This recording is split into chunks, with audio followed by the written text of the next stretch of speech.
Good morning or evening or whatever time it is where you are. Apple have just had their September event and we've got a lot to talk about. I've got my notes here. So let's dive into what came out. We've got AirPods 3, new Apple Watches across the board, and 4 new iPhone models. And that was it. I haven't got anything else. And the new iPhone Air, I think what they should have said is, most bendable phone ever. So what came out? Let's start with the AirPods. So Apple have introduced some new AirPods Pro. Not new AirPods, just new AirPods Pro. They've got better audio quality, of course, that's what they're going to say, with an improved multi-port acoustic architecture.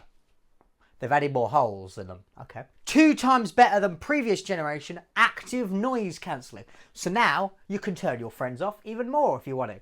I thought that's quite good, though I don't really notice any issues with the current ones, but better is better. It's 4 times better than the originals if you've still got them. I might have the original. Live translation. They talked about this a lot in their presentation. It's coming to the iPhone, the watch, basically anywhere that you can live translate, you can live translate. It's going to translate my voice into a language that you understand. When you're in person, you press a button on the AirPods, which seem to be squeezing both of them, and that's going to do the live translation so you can hear what they're saying in your native language and they can read it from your phone. I thought that's quite good. The downside of that is it's powered by Apple Intelligence. So it'll be coming 2029, hopefully. In case the AirPods did not fit your ears, they've now got 5 types of ear tips. Why they couldn't do that before, I don't really understand. Fitness, we've now got built-in heart rate sensor that can support 50 different workout types. Okay. I think this is actually quite a good feature because there will be people who buy the AirPods purely for the music listening experience and then use the heart rate feature more than they expected. And I think that's quite good. Personally, I'm not going to be buying the AirPods for their heart rate monitoring. I've got an Apple Watch for that. But anyway, you get 8 hours on a single charge. That's up from 6 in case you were wondering. And 10 hours on transparency. Price, it's $249. You can pre-order today. That's the 9th of September and get it the 19th. Apple Watch lineup. Series 11 looks the same as before. Not gonna lie, absolutely no different. 2 times more scratch resistant with their new ceramic coating. Connectivity support now supports 5Gs, only on the select carriers that they showed on screen using their built-in thing. And then you get a full 24 hours of battery life in case whatever you were getting before wasn't enough. I've never had an issue with that, but I don't sleep with my watch on that often. Price is starting at $399. That's for the regular watch. Now let's get on to the SE. The SE has got some big improvements. Always on display, faster chip, temperature sensor, sleep apnea notifications, 2 times faster charging with 8 hours in 15 minutes. Starting at $249. That's the SE in a nutshell. Ultra 3, right. Largest display ever on an Apple Watch. It's this big already. They're not making it any bigger. They've made the display bigger, which is fine because I don't notice the borders, but maybe you do. Okay. They're now adding satellite connectivity to the watch. So before you could bring your phone, you know, if you've got a modern phone, it could talk to satellites when you're in the middle of nowhere. Personally, I'm never in the middle of nowhere. But now if you're in the middle of nowhere, you can just use your watch. 42 hours of battery life. You might as well have just told me it's got 24. Because if it's got longer than 24 but not 48 hours, I'm going to have to charge it midday. That's not any more helpful. But anyway, material is 100% recycled titanium with 3D printing. Whatever that means. It was on the graphic, I'll show you.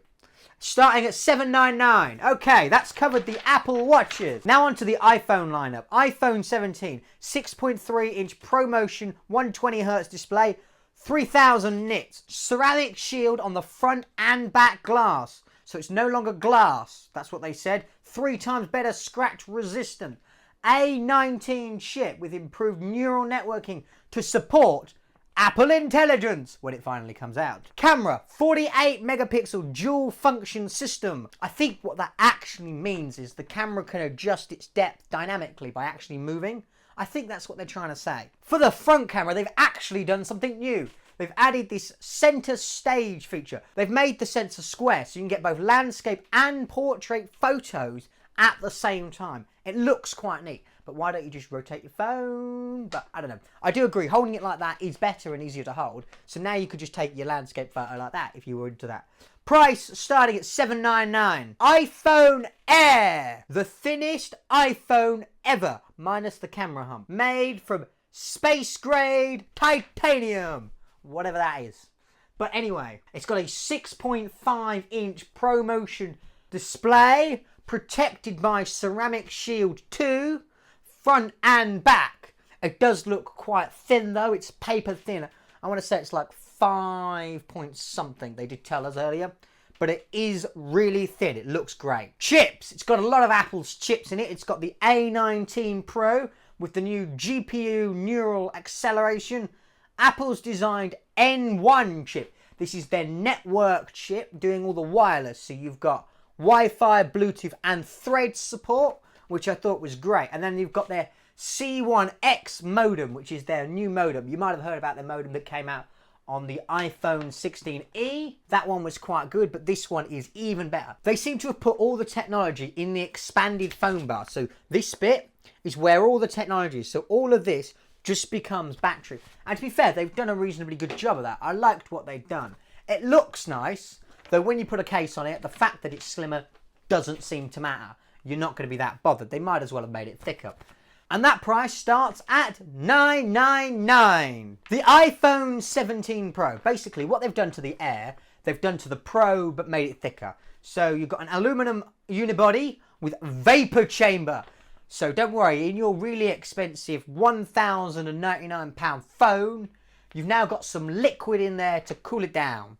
So maybe that'll help with the price. That results in 40% better sustained performance than the iPhone 16 Pro, which is great. They've got the all-new camera sensor that I mentioned earlier, which is 48 megapixels for front and all 3 rear cameras, giving you 8 times optical zoom. That's not too bad, actually, if you ask me. With that, video is getting an improvement. We've now got ProRes RAW video with Genlock support. I don't know what Genlock is, maybe I should, but it appears to be some sort of professional filming thing to do the curve. I'll show you. There has also been an improvement in the battery life. It's now at 39 hours of video playback.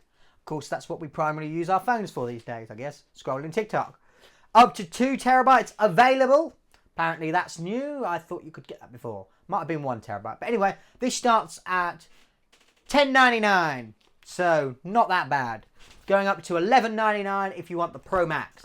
That covers all 4 of the new iPhones. And well, that wraps this one up. I hope you found this interesting, me covering the Apple event. I am going to be getting some of these phones, so there'll be videos coming. So get subscribed if you want to see those. But anyway, I'll see you in the next one. Goodbye.